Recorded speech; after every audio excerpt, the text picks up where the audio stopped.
Hello and welcome to the first Confessions podcast of 2017. It features three tales this week, obviously because we were on Monday, but we were doing an oral requester, so we didn't do a confession. So you got three perfectly formed confessions on the way. Hit me with your best shot, screams from an Italian restaurant, and break up to make up. They're the three stories. Here they come. Dear Father Simon and the Holy Collective, back in the summer of 1995, I was a first-year PE teacher in a large comprehensive school which had a very good reputation both locally and nationally for the quality of its PE and sporting provision. However, there was one notable exception, and that was athletics. I think it's fair to say that both myself and the head of PE had a complete dislike for athletics. You think that's a little bit odd, wouldn't you, in someone who's... How has this got a great reputation for PE and they don't do don't athletics? like athletics? We just didn't see the point. What? Run faster, jump higher, throw further, who cares? Right. Okay. Isn't that Sport, sport? isn't it? Therefore, as the end of the summer term approached, the annual district schools athletics competition loomed like a dark cloud of doom on the horizon. Having lost the toss with the head of PE to take our team to the competition, my first task on the day was to register the school for the various track and field events. It was during this time that I was informed that I was required to act as an official for the shot put. I was directed to the equipment store by a man with a large grey beard and an even larger beer belly. And once inside, I found what I was looking for, namely, a rusty old wheelbarrow containing the following items: a 20-metre tape measure, a clipboard indicating where the competitors' names and distances were to be recorded, and a selection of shots. After a short while at the shot circle, I noticed a small number of male pupils heading in my direction, so I picked up the clipboard and started to write down their names. As I was doing this, the pupils were conducting various warm-up routines, and it was amongst the whirling of arms and thrusting of legs that I noticed one of the pupils was more muscular and physically defined than the others. For the sake of the story, we shall refer to him as Pupil A. And this boy looked as though he might have played rugby or perhaps swam a lot, or maybe both. I informed the group of pupils that they were permitted 2 practice attempts before the competition would begin in earnest. If I'm honest, I was too busy filling in the names of the pupils on the sheet, and I didn't really take any notice of the practice throws or where they landed. And the competition then commenced. After about 10 minutes, the first round of puts was nearing its conclusion when Pupil A stepped into the shot circle. He selected his shot before crouching down low with his back to the landing area. His shot was tucked tightly into his neck, his elbow nice and high. He glided across the shot circle with grace and speed, his core twisting as he propelled his body weight from low to high, culminating with an explosive thrust as his arm propelled the shot in my direction. What happened next can only be described as something you would see in a Tom and Jerry cartoon. You see, I was standing where the majority of the other attempts had landed. What? This attempt, however, went soaring into the clear cobalt-coloured sky, similar to a cartoon Acme cannonball disappearing over the mountain. Eventually, gravity took hold and the shot landed with a thump on the turf. I raced forwards. The shot had found its indentation, revealing where the attempt should be measured. It was by far the furthest attempt of the morning and measured 14.08 metres. It goes without saying that at the end of the competition, Pupil A had won the shot put by some considerable margin. About 2 hours later, the time came to announce the results, and the stadium PA crackled into life. Ladies and gentlemen, the stadium announcer began. Before I reveal the latest point standing, I would just like to congratulate Pupil A from School X, who early this morning broke a district athletics school record which has stood for over 30 years. The distance of 14.08 metres is a shot put record, and as a consequence, Pupil A will be invited to participate in the English Schools Athletics Championship in Birmingham next week. Wow. It was a good shot. As I stood there, I could feel a smile of satisfaction cross my face. OK, so I was only the official, but I felt I played some small part in the unearthing of a potential shot-put genius. About 2 weeks later, I was sitting in our PE office, enjoying a well-earned cup of coffee during break, when the office phone rang. It was the head of PE from Pupil A's school. "Hello, Andy, it's Steve. Have you got a minute?" he says. "Hi, Steve. Yes, of course. What's the matter?" I reply. Well, can I take you back to last week and the district athletics competition? I need to ask you something. Oh, yes, I say, I've forgotten about that. How did Pupil A get on in Birmingham? It was a couple of days ago, wasn't it? That's why I'm ringing, Simon. His tone had now changed and there was a distinct edge in his voice. Oh, that's why I'm ringing, Simon. Can I ask you what size shot you gave him? There was a period of silence as I allowed my brain to decipher the question, and then the severity of the question became apparent, and my heart literally started doing somersaults, if you excuse the sporting metaphor. Size? I said rather meekly. What do you mean, size? Well, let me give you more of a perspective. You're right, a few days ago, Pupil A went up to Birmingham to participate in the English schools. Not only did he go, but in attendance were his extremely proud parents, his grandparents, extended members of his family, and yours truly, all in anticipation of watching a future Olympic shot put champion. I hope you can imagine our collective horror when he enters the shot put area and is unable to even pick up any of the shots, let alone put them anywhere. The other competitors were giants in comparison. Some of them looked as though they were even shaving. You idiot. At the district competition, you gave him the wrong size shot. Didn't you realise there were different sizes for different age groups? No? Right. Says Andy, Father Simon, I beg your forgiveness. I'm not asking forgiveness from the district athletics organisers or from the bearded members of the committee who had to meet and discuss whether the record should stand or be removed from the records. In many ways, I blame them for not placing the correct weighted shots in the wheelbarrow in the first place. However, I do seek forgiveness from Pupil A's parents and his associated family and friends who travelled the long journey to Birmingham's Alexander Stadium in anticipation of proudly watching a future Olympic champion in the making, and who were sadly deprived this opportunity by my sheer ineptitude. Finally, I seek forgiveness from Pupil A, who had to endure the humiliation of attending a competition where he could barely lift the shot that he was supposed to throw. I hope this experience was not too traumatic and he has continued to be involved in sport in some form, says top athletics teacher who hates athletics. Andy was a PE teacher. How can you be a PE teacher not like athletics? What's the point? Anyway, it's Andy's confession. It's a fine story. Thank you, Andy. Let's see what Orna makes of that. Oh, well, I'm kind of with Andy, as in it's an honest mistake in a way, because he may have been distracted and he didn't keep an eye on the shot puts and check the sizes because he was otherwise engaged and not interested because it's not his thing. Yes. Don't get that because he's a sports teacher. Sorry, PE teacher. But I was going to forgive him, but I'm thinking, no, you've humiliated that poor child A or pupil Child A. A's family as well, yeah. That'd be really Everybody was there to watch. So not only has he let himself down, he's done all of this in front of his family and friends and in front of the school. So on this occasion, I think, no, I can't forgive. Okay. I can't. Okay, that's a bad start. What do you say, Brother So Matthew? I'm definitely going to forgive, and here is why. Number one, it's your man with the beard, with the wheelbarrow, who's decided, I'm just going to put all the shots in the same wheelbarrow. That'll be fine. No problem there. The other thing is, Pupil A knew exactly what was going on, because Pupil A has clearly picked up his shot and gone, this feels a whole lot lighter. Feels more like a tennis ball. This is going to be great. I'm going to be breaking records. He knew exactly what was going on. Then when he goes along to the finals, funnily enough, can't even lift any of them up. So he knew what was going on. He wanted his moment of glory, and which of us would not want a bit of glory as well? So I am definitely going to forgive. Dear Simon and the Mercifully Compassionate Collective, my confession takes place nearly 20 years ago when I was at college in a small town in deepest Yorkshire. It was coming up to Valentine's Day and I was eager to impress my first boyfriend, who we will call Greg.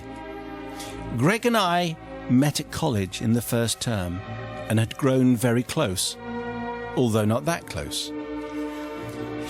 Oh, yeah. He was from a posh family, which to me meant that they had holidays abroad and owned a car. I myself was raised on a council estate on the wrong side of town, as we say in deepest Yorkshire. I knew I was going to have to do a lot to impress Greg. On Valentine's Day itself, Greg's parents were going out for a romantic dinner, and his brother was away on a school sports holiday. Told you they were posh. Greg suggested that we spend the evening at his otherwise empty home, and being young and innocent, I agreed. I decided that the most romantic way that I could impress him would be by cooking a candlelit dinner for two in his parents' kitchen. Being only 16 and having few recipes at my disposal, I opted to prepare that student staple, spaghetti bolognese. The height of sophistication and romance, I'm sure you'll agree. Whilst Greg set the table and generally created the mood with candles and fancy napkins, I got to work with mince, pasta, dolmio sauce from a bottle in his... Well, that's what you do. No, it is. There's nothing wrong with that. Absolutely right. In his mother's quite right too. best stock pot. Just as dinner was almost ready, I opened the fridge to search for something to use in the way of garnish. I'd seen on Delia's programme on BBC Two that a splash of greenery was the sophisticated accoutrement to Italian food. I didn't come across any parsley or similarly attractive herbs, but I did spot a chunk of parmesan. Excellent. My teenage budget hadn't stretched to that, and anyway, I didn't really like it, but I knew Greg loved a liberal sprinkling of cheese on pretty much everything. Good old Greg. Glancing around the kitchen, I saw a cheese grater next to the sink. I was set to make the final flourish that would impress my lovely boyfriend and have him swooning in my arms with my culinary creation, convinced that I was the bona fide middle-class girlfriend that I aspired to be. The cheese grater was a little small and oddly shaped, but it seemed to do the trick. And before long, Greg's pasta was smothered in parmesan. I put away the remaining chunk of cheese just as Greg walked into the kitchen. Smells good, he exclaimed. But a moment later, his expression turned to disgust. I saw he was looking at the cheese grater, which I'd put back next to the sink where I'd found it. My brother is so disgusting, he said. He always leaves his Veruca file lying around.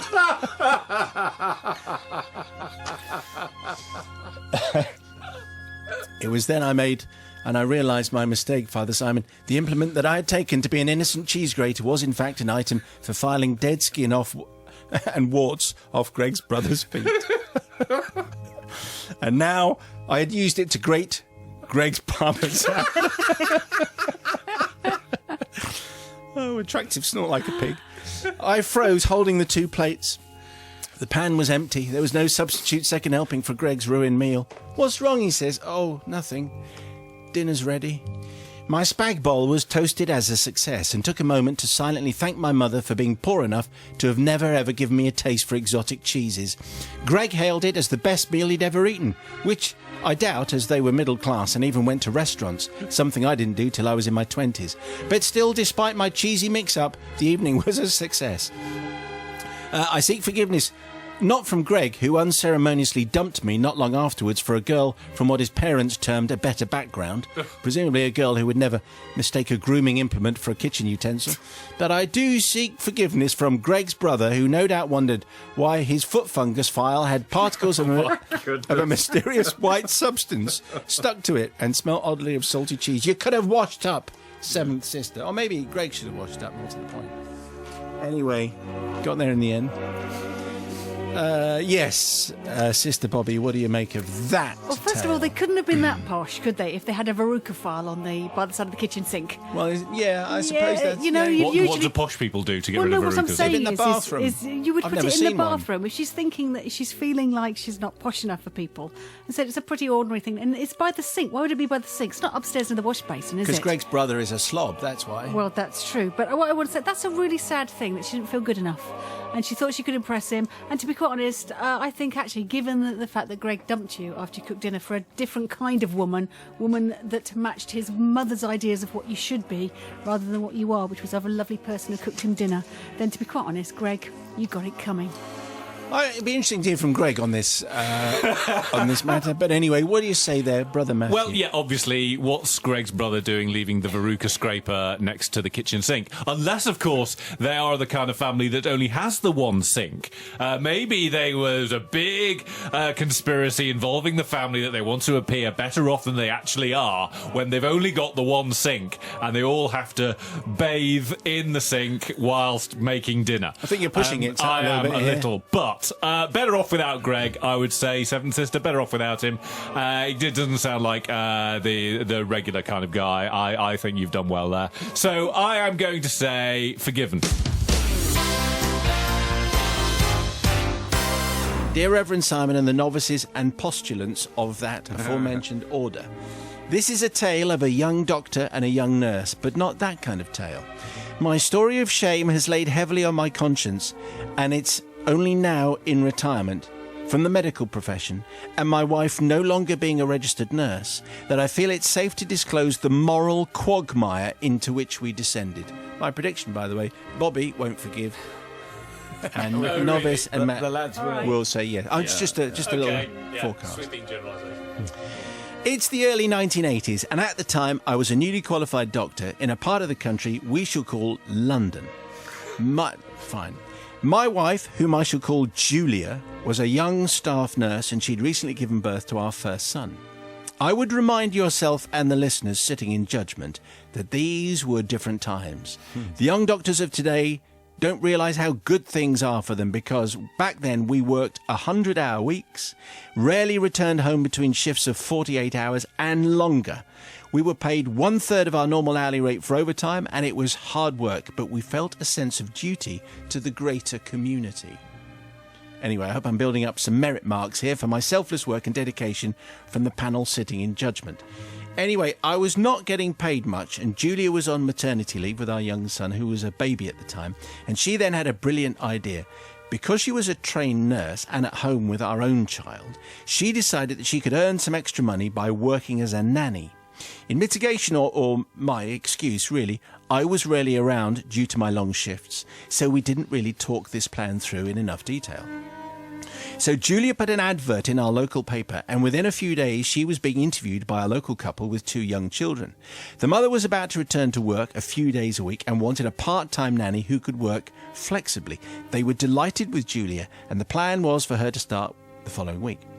Now, I wasn't working that weekend, so we sat down and discussed how Julia was going to manage the very young baby and the house, as well as acting as a nanny to 2 young children, all with me being barely around. She was still breastfeeding at the time, and it became more and more clear that it just wasn't possible for her to do the nannying job that she'd just accepted. So what to do? Well, what we should have done, obviously, was to call the nice couple and explain the problem, explain that we hadn't really thought it through properly, and apologise for the terrible inconvenience that we're about to cause them. But obviously that's not what we did. Instead, we decided to lie. Okay. Yep. I was working in a large general hospital at the time in orthopaedics, and the solution seemed obvious. We drove to the hospital, took Julia into the fracture clinic, where I proceeded to plaster her leg from thigh to ankle. Easy. We waited for a short time for it to dry and wrote 1 or 2 witty comments in marker pen for the plaster. I got plastered, was one. In case of emergency, break here. Again. You think I look bad? You should see the other woman. That kind of thing. Then we drove to the prospective nannying couple's house, and as Julia hobbled out of the car, we used the newly acquired crutches, struggled up the path to the front door. The mother answered, and a tearful Julia explained that she'd been out with her baby son when she'd been hit by a car. No... Really going for it. No one was hurt, apart from the fact clearly she had damaged her knee, and she had to be in plaster over her whole leg for the next 6 weeks. She couldn't drive, therefore she wouldn't be able to work as a nanny for them, ever so sorry. Julia said she was so upset at letting them down that we'd come straight from the hospital to tell them. The couple were very understanding and sympathetic, wanted my wife to go in for a cup of tea, but Julia explained that she didn't have the time. She wanted to go back to her own baby, who was upset by his mother being at the hospital. She was also worried about standing too long in conversation because the plaster I'd put on was rather thin and was beginning to crack from the pressure of standing on it. Julia hobbled back to the car, and once home I removed the plaster from her leg with the help of a pair of scissors. So, Father Simon, I would obviously wish to seek forgiveness from the NHS and the government for using the skills I'd acquired in such a wrong manner.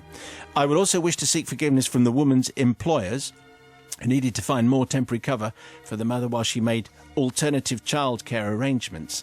But I would mostly wish to seek forgiveness from the mother herself, but not just because the escapade meant that she was delayed in returning to work. You see, when Julia was shopping the next week at a well-known supermarket, she came face to face with her, and as no explanation could be given for Julia's miraculous recovery, she did what any reasonable person would have done and ran off, leaving a full trolley of shopping, a baffled mother, and some very confused shoppers and some supermarket workers. Anyway, anyway, Well, it seemed like the obvious thing to do.